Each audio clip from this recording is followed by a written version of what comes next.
Dear students, welcome in MKJC chemistry class and I am your mentor Dr. MK Jain. तो आपको हमने coordinate chemistry के बहुत सारे वीडियो बताए हैं. आज कोऑर्डिनेट केमिस्ट्री का एक और वीडियो जिसमें हम क्रिस्टल फील्ड स्टेबलाइजेशन एनर्जी को CFT के अकॉर्डिंग कैलकुलेट करना चाहते हैं. CFT क्या है, उसके लिए आपको क्रिस्टल फील्ड थियरी वाला वीडियो देखना चाहिए. इम्पॉर्टेंट है एग्ज़ाम के लिए, बोर्ड के लिए, किसी भी नीट CUET किसी भी कॉम्पिटिटिव एग्ज़ाम्स के लिए. ठीक है, ये बहुत इंपॉर्टेंट है ये part.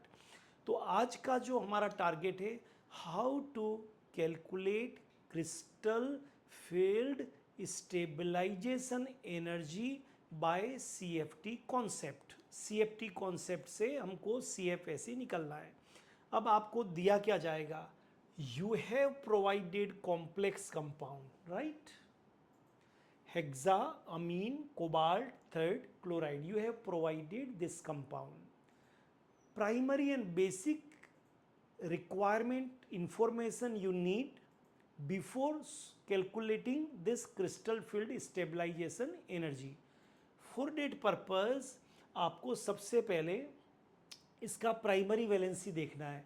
Primary valency means the oxidation state of cobalt. So in this compound, oxidation state of cobalt is +3, right?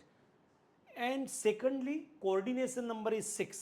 If coordination number is 6, then you know very well you have provided octahedral complex. Clear? Now the ligand is strong. This NH3 is a strong ligand. Clear? This is a strong ligand and NH3 is a strong ligand, so keep in mind this is low spin complex. Clear? So ये basic information आपको required है to solve this problem. Now cobalt atomic number is 27 and oxidation state is +3. तो basic का electronic configuration 3d7 4s2 3d7 4s2 but +3, so remove 2 electron from 4s, so 0 and 1 from here, so 3d6. Clear? Now you have provided d6 system. So d6 system means आपको जो ये orbital है 1 2 3 4 5 and 6, you know, dxy, dyj, dzx, dx square minus y square, dz square, these 5 orbitals are degenerate, having same energy in the absence of ligand field. Clear? When ligands are absent, then they are degenerate.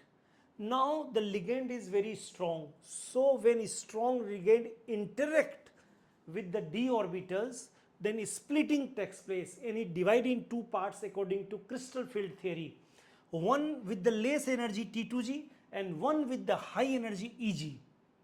Why? Because these are axial orbitals. Dx square minus, as I told you in my previous video, dx square minus y square and dz square, they are axial orbitals. So when ligands interact with the d6 system, then axial orbitals का energy increase हो जाएगा and they are called e g. And जो आपके between the axis है dxy, dyj, dzx, उनका T2g जो है वो क्या हो जाए, T2g उनका एनर्जी कम हो जाएगा. क्लियर?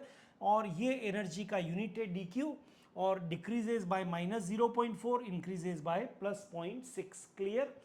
नाउ ये आपको सारा आना चाहिए. Now energy gap between these two is called crystal field stabilization energy and represented by delta O, means octahedral. But the gap is, you know, बहुत ज़्यादा एनर्जी गैप, इसलिए यहाँ पेयरिंग पहले होगी क्योंकि इलेक्ट्रॉन जंप करके वहाँ पर नहीं जा सकते हैं. तो delta O means crystal field stabilization energy for octahedral complex is more than pairing energy. P stand for pairing energy. जो इलेक्ट्रॉन पेयर होगा उसके लिए जो एनर्जी चाहिए, that is called pairing energy, endothermic process. तो यहाँ 6 इलेक्ट्रॉन है, आप बन लीजिए 1 2 3, ऊपर गैप ज़्यादा नहीं जाएगा तो 4 5 and 6. This represent one pairing energy, one pairing energy, one pairing energy required. Clear?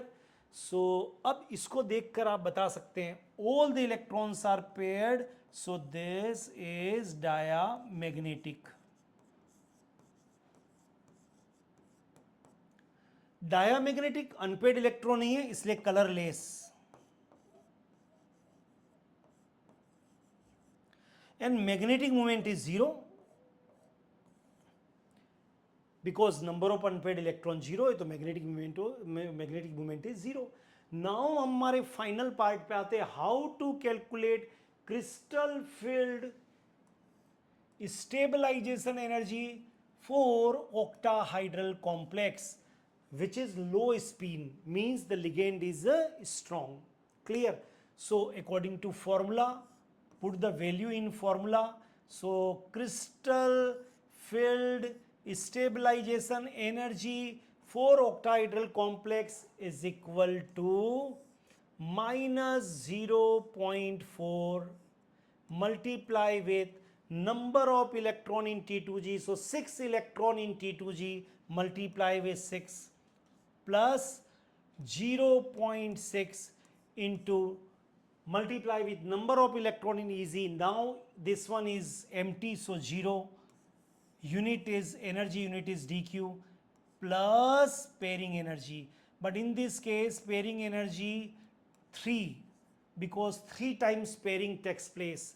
So 6 4s are 24 minus 2.4 dq plus pairing energy is 3. So this is the crystal field stabilization energy for the given complex, octahedral complex with a low, which is low spin complex, hexaamine cobalt third chloride. Clear? So again I would like to explain or conclude this part. Before calculating crystal field stabiliser energy basic information लीजिए, primary valency, coordination number, low spin, electronic configuration, octahedral complex. फिर आप crystal field theory से आप diagram बना दीजिए, electron को fill कर लीजिए.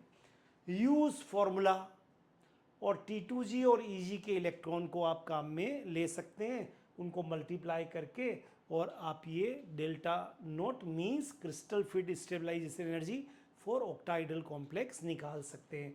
एक पेयरिंग के लिए याद रखिएगा 1, 2 पेयरिंग के लिए 2, 3 पेयरिंग के लिए 3. ये रिक्वायर्ड होती है energy required for the pairing energy. I hope you enjoy this video. Clear? And if you enjoy, then share with your friends and you subscribe our channel. So similar जो इस छोटे छोटे video हम बनाते हैं एक एक चैप्टर के पार्ट्स के अंदर बेसिक इंफॉर्मेशन के साथ में, वो आपको रेगुलर मिलते रहेंगे. All the best.